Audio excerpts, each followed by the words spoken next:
भारतीय आदिवासी पार्टी के डूंगरपुर बांसवाड़ा के सांसद राजकुमार रोत ने राजस्थान सरकार पर जनजाति क्षेत्र के लिए आवंटित किए गए 1500 करोड़ रुपए के बजट में से एक भी रुपया खर्च नहीं करने और भ्रष्टाचार करने का आरोप लगाया। बाप पार्टी के डूंगरपुर बांसवाड़ा के सांसद राजकुमार रोत ने अपने कार्यकर्ताओं और पदाधिकारियों के साथ शुक्रवार को संभागीय आयुक्त को ज्ञापन दिया। इस दौरान मीडिया से बात करते हुए राजकुमार रोत ने कहा कि भाजपा सरकार ने पिछले बजट में जनजाति क्षेत्र के लिए 1500 करोड़ रुपए का बजट आवंटित किया था, पर इसमें से एक भी रुपया पूरे वर्ष में जनजाति क्षेत्र के लिए खर्च नहीं किया और इससे डबल इंजन की सरकार का दूसरा बजट आने वाला है।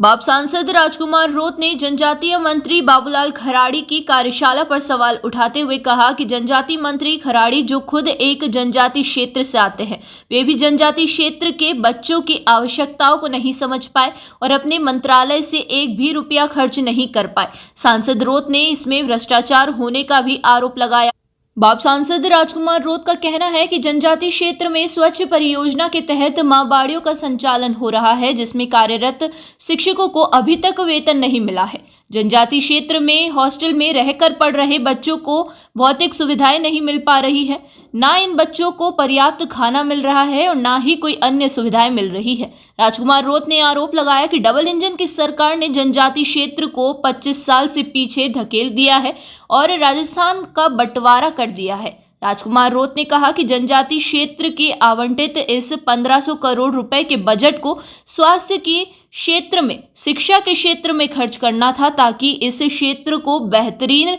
चिकित्सा सुविधा, शैक्षिक सुविधा और भौतिक सुविधाएं मिले। सांसद राजकुमार रोत ने कहा कि जब वह विधायक थे और प्रदेश में कांग्रेस की सरकार थी, तब मुख्यमंत्री अशोक गहलोत से हमने जनजाति क्षेत्र के लिए अलग से बजट की मांग की थी, तो गहलोत सरकार ने जनजाति के क्षेत्र को अलग से बजट दिया था, जिससे गांव-गांव तक सुविधाएं हो गई थी। इस सरकार में अभी तक एक रुपया खर्च नहीं किया गया है और यह बजट अब लैप्स होने वाला है। सांसद राजकुमार रोत ने स्पष्ट रूप से चेतावनी दी है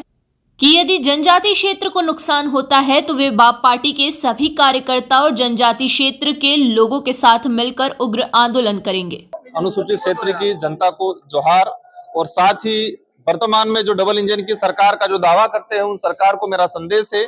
और साथ ही आज भारत आदिवासी पार्टी की तरफ से उदयपुर हमारे जनजाति आयुक्त साहब के यहाँ पर ज्ञापन कार्यक्रम रहा हमारा। ये एक गंभीर विषय है कि अनुसूचित जनजाति के उद्धार के लिए, इस क्षेत्र के विकास के लिए, भौतिक सुविधाओं को सुधारने के लिए पिछले बजट में 1500 करोड़ का जो बजट घोषणा हुई थी और ये पूरा साल बीतने आ गया। इसी 19 तारीख को नया बजट आ रहा है, लेकिन दुर्भाग्य की बात यह है टीएडी मंत्री जी का जो सोच, उनके कार्यशैली की वजह से उस बजट का एक रुपया खर्च नहीं हुआ है। शायद अब तक के इतिहास में पहली बार ऐसा हुआ होगा, पहले भी हुआ है, लेकिन एक रुपया खर्च नहीं होना, 1500 करोड़ ऐसे एज इट इज हो सकता है वो भ्रष्टाचार के भेंट चढ़ाने के है दिमाग में, या फिर ट्राइबलों के इस क्षेत्र के विकास के लेकर उनकी क्या सोच है वो तो वही जाने। लेकिन बड़े दुर्भाग्य के साथ कहना पड़ रहा है कि 1500 करोड़ रुपया का एक रुपया आज तक खर्च नहीं हुआ। हम आदिवासी बाहुल्य क्षेत्र के अंदर देखा जाए, स्वच्छ परियोजना के तहत माँ बाड़ियां चल रही है और माँ बाड़ियों में जो शिक्षक लगा है वो उसका पेमेंट नहीं मिल रहा है। जो बच्चे पढ़ रहे हैं पूरे अनुसूचित क्षेत्र के अंदर 90,000 के आसपास माँ बाड़ियों के अंदर बच्चे पढ़ रहे हैं। छात्रावासों के अंदर 40-45 हजार, मतलब 1.5 लाख बच्चे आदिवासियों के, और इस सरकार में उनको भौतिक सुविधा नहीं मिल रही है, ना खाने की सुविधा मिल रही है, ना रहने की सुविधा मिल रही है, और उसमें काम करने वाले जो कार्मिक है, जो शिक्षा कर्मी है, उनको भुगतान नहीं हो रहा है। ये वर्तमान डबल इंजन की सरकार में पता नहीं दोनों इंजन दोनों तरफ खींच रहे हैं, उस वजह से इस आदिवासी बाहुल्य क्षेत्र को 25 साल पीछे ले जाने का काम किया है इस एक साल के अंदर।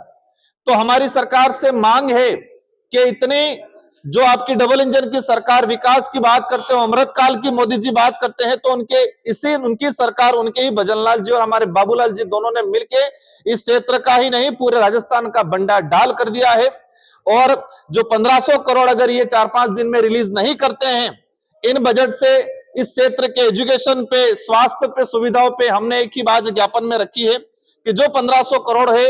उस 1500 करोड़ से आदिवासी बाहुल्य क्षेत्र की शिक्षण व्यवस्था को सुधार कराया जाए, चिकित्सा सुविधाओं का सुधार करा जाए और जो बच्चे स्कूल हॉस्टलों में पढ़ रहे हैं उन बच्चों को शैक्षणिक सामग्री हो, भौतिक सुविधा उनको उपलब्ध कराई जाए। अगर वो नहीं करते हैं तो इसी बात को लेकर भारत आदिवासी पार्टी आने वाले 10-15 दिनों के अंदर ही इस 1500 करोड़ की लड़ाई, क्योंकि वो राइट से संविधान के अंदर अनुच्छेद 275 के तहत केंद्रीय सहायता मद और जनजाति, और हमें खुशी उस बात की है कि जब मैं पिछली बार विधायक था और हमारे साथी विधायक राम प्रसाद जी, हम सब ने मिलके महाराष्ट्र पैटर्न की तर्ज पे राजस्थान के अंदर ट्राइबल का अलग बजट एलोकेशन के लिए हम लोगों ने डिमांड की थी और हमने दबाव बना के गहलोत जी पे दबाव बनाया था और गहलोत जी ने इस योजना को शुरू किया था। जन सहभागिता योजना के तहत पूरे हर गांव तक इस योजना का बजट जा रहा था, लेकिन दुर्भाग्य है कि बाबूलाल जी मंत्री कार्यकाल भजनलाल जी की सरकार में इस क्षेत्र को 25 साल पीछे ले जाने का काम किया है। इस बात को लेकर अगर ये नहीं सुधारा करेंगे, ये बजट आदिवासियों को नहीं मिलेगा, तो भारत आदिवासी पार्टी आने वाले समय में बड़ा आंदोलन करेगी क्षेत्र के अंदर।